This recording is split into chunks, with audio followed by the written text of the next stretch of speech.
বন্ধুরা, প্রাচীন ভারতবর্ষের ইতিহাস আলোচনা করার সময় আমি বিভিন্ন রাজবংশ ইতিহাস আলোচনা শুরু করেছি। আর এখানে আমি শেষ যে ভিডিওটা বানিয়েছি মৌর্য রাজবংশ সম্পর্কে, মৌর্য রাজবংশের ইতিহাসটা আমি সম্পূর্ণভাবে ওই ভিডিওতে আলোচনা করেছি।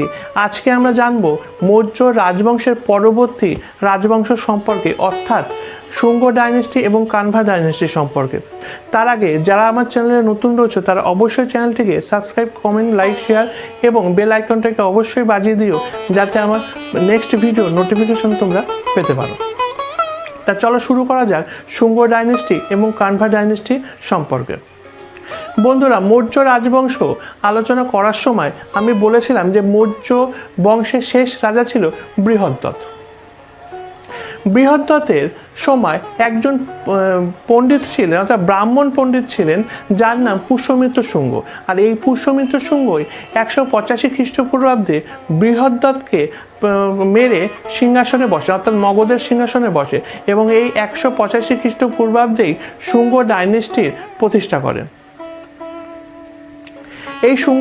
এই পুষ্যমিত্র শুঙ্গকে অনেকেই মনে করেন যে তিনি বৌদ্ধ ধর্ম এবং জৈন ধর্মের একজন বিদ্বেষী ছিলেন। অর্থাৎ তিনি যেহেতু হিন্দুবাদী ছিলেন, অর্থাৎ সে সময় তিনি বৈদিক আচার বিচারকে ফিরিয়ে আনার চেষ্টা করেছিলেন, তা অনেকেই মনে করেন যে পুষ্যমিত্র শুঙ্গ বিভিন্ন বৌদ্ধ মঠ এবং জৈন মঠগুলোর উপরে আক্রমণ এনেছিলেন এবং সেগুলোকে ধ্বংস করেছিলেন। কিন্তু কেউ কেউ আবার এই মতবাদকে নাকচ করে দেয়। অনেকেই মনে করেন যে পুষ্যমিত্র শুঙ্গ অবশ্যই হিন্দুবাদী ছিলেন, কিন্তু তিনি অন্যান্য যে ধর্মগুলো ছিল সেগুলোর প্রতিও সহিষ্ণু ছিলেন। এই পুষ্যমিত্র শুঙ্গের সময় গ্রিক রাজা মিরান্দার মগধ আক্রমণ করেন, কিন্তু পুষ্যমিত্র শুঙ্গকে পরাজিত করতে পারেননি। কলিঙ্গ রাজা খারবেলও কিন্তু এই সময় মগধ আক্রমণ করে, কিন্তু তিনিও পরাজিত হয়েছিলেন। এই সবগুলো সম্পর্কে আমরা জানতে পারি হাতিগুম্ফা থেকে। হাতিগুম্ফা থেকে আমরা কলিঙ্গের রাজা খারবেল এবং পুষ্যমিত্র শুঙ্গ সম্পর্কে বেশ তথ্য পেয়ে থাকি।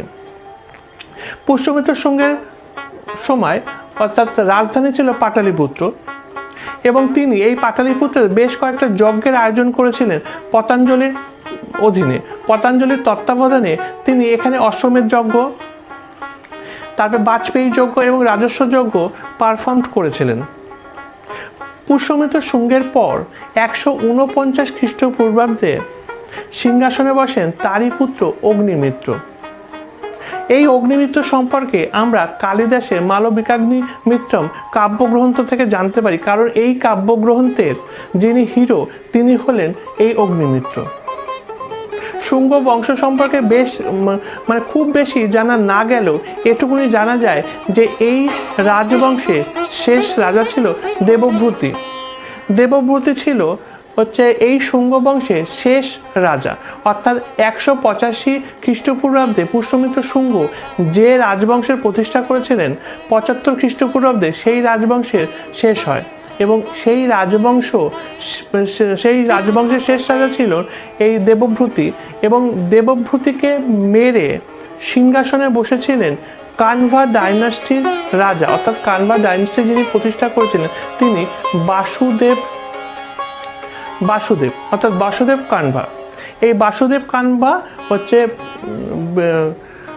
শুঙ্গ বংশের শেষ রাজা দেবভূতিকে মেরে সিংহাসনে বসেন, আর সেখান থেকেই 75 খ্রিস্টপূর্বাব্দে কানভা ডাইনেস্টির সূত্রপাত হয়।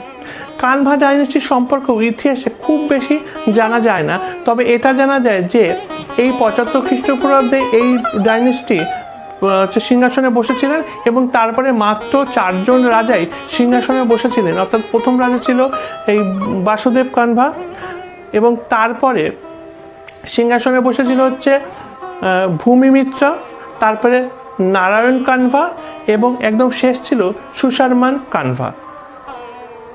তা এই হলো কানভা ডাইনেস্টি। এরপরে আমরা জানবো সাতবাহন ডাইনেস্টি সম্পর্কে, তবে সেটা পরবর্তী ভিডিওতে। তোমরা অবশ্যই ভিডিওগুলোকে দেখতে থাকো, আর এর ফলে আমরা সমস্ত রাজবংশের ইতিহাসগুলো জানতে পারবো।